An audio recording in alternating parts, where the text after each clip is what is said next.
we've seen right through this World Cup tournament, even if the batsmen are contained in the first 30 overs, if there are no wickets that have fallen, they can always throw their bats about and get almost 8 or 9 runs an over in the last 20 overs, and thus make up for their earlier slow start.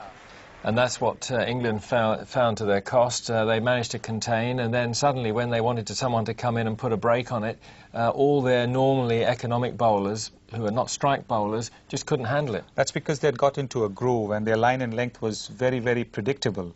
And so the Pakistani batsmen, particularly Akram and Inzamam-ul Haq, could move into their shots, knowing exactly where the ball was going to land.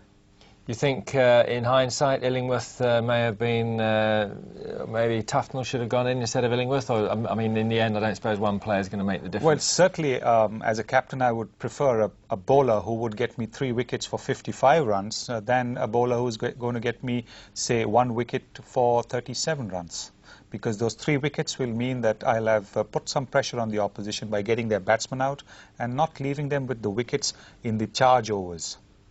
And, of course, as soon as England had lost the likes of Lewis for a duck and Stewart, who's been who's got a lot of runs over the last few games, going very cheaply, both of them, of course, going out a disputed decision, but, I mean, these things even out over a tournament, so you can't just sort of look at that.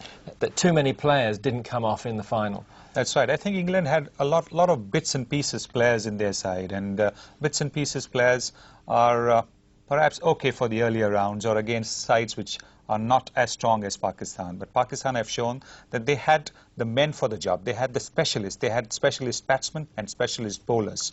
And that's the reason why they are in the position they are today, world champions. Bits and pieces players shouldn't be world champions. I think that's fair enough. OK, a last look at what Sunil has been working on during the preliminary rounds, the Classic Catches competition. Take a look at these, and you'll have to put them in the order that Sunil has decided, in order of excellence. Look at these and look out for the address at the end of the clip.